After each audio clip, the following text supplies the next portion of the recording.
BNP chairperson ও সাবেক প্রধানমন্ত্রী বেগম খালেদা জিয়ার শারীরিক অবস্থার উন্নতি না হওয়ায় ইলেকটিভ ভেন্টিলেটর সাপোর্টে নেওয়া হয়েছে। তার ফুসফুস সহ অন্যান্য গুরুত্বপূর্ণ অঙ্গকে বিশ্রাম দেওয়ার জন্য মেডিকেল বোর্ড এই সিদ্ধান্ত নেয়। বেগম খালেদা জিয়ার শারীরিক অবস্থার সবশেষ খবর জানাতে রাজধানী এভারকেয়ার হাসপাতালের সামনে থেকে সরাসরি যুক্ত হচ্ছেন সহকর্মী হাসিব পান্থ।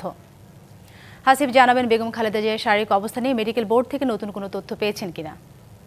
সাথে যেমনটি বলছিলেন আপনি, আসলে মেডিকেল বোর্ড থেকে এখনও কিন্তু কোনো তথ্য তেমনটি আমাদের হাতে আসেনি। তবে একটু যুক্ত করি, তাকে কিন্তু গতকাল দুপুর 1টা নাগাদ যে তথ্য হালনাগাদ হয়েছে তার বরাতে আমরা জানতে পারি তার ইলেকট্রিক ভেন্টিলেশনে তাকে রাখা হয়েছে।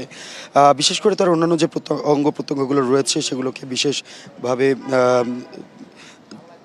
পরিচর্যার মধ্যে রাখা হয়েছে। যদি একটু যুক্ত করি যে আসলে দীর্ঘদিন যাবৎ তিনি কিন্তু লিভার, কিডনি, আর্থ্রাইটিস থেকে শুরু করে চোখের সমস্যা, নানা ধরনের জটিলতার মধ্যে কিন্তু যাচ্ছিলেন। পরবর্তীতে শারীরিক যে রেগুলার চেক আপটি তার করানো হতো। নতুন এবং ফিরে আসা গ্রাহকদের জন্য নগদে চলছে ক্যাশব্যাক সহ প্রতিদিন হাজারো উপহার জেতার সুযোগ। হবে আশা আর ফেরা সারপ্রাইজ সেরা।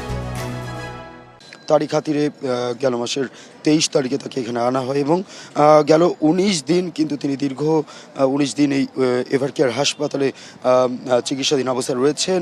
যুক্ত হয়েছে দেশি বিদেশি নানা বিশেষজ্ঞ যারা রয়েছেন তারা, বিশেষ করে যুক্তরাজ্য থেকে শুরু করে চীন, এছাড়াও দেশের বাইরে থেকে অনলাইনের মাধ্যমে যুক্ত হয়েছে বেশ রাশিয়া সহ অন্যান্য দেশের যে সকল বিশেষজ্ঞরা রয়েছেন তারা প্রত্যাশা করছেন এমনটি তার অবস্থা অপরিবর্তিত থাকলেও এখন যেভাবে আসলে চিকিৎসা চলমান রয়েছে তাতে করে চলমান থাকলে শীঘ্রই তিনি আবারও ফিরে আসতে পারবেন রাজনীতির মাঠে।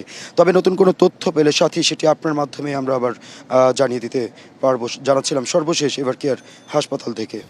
অসংখ্য ধন্যবাদ আপনাকে।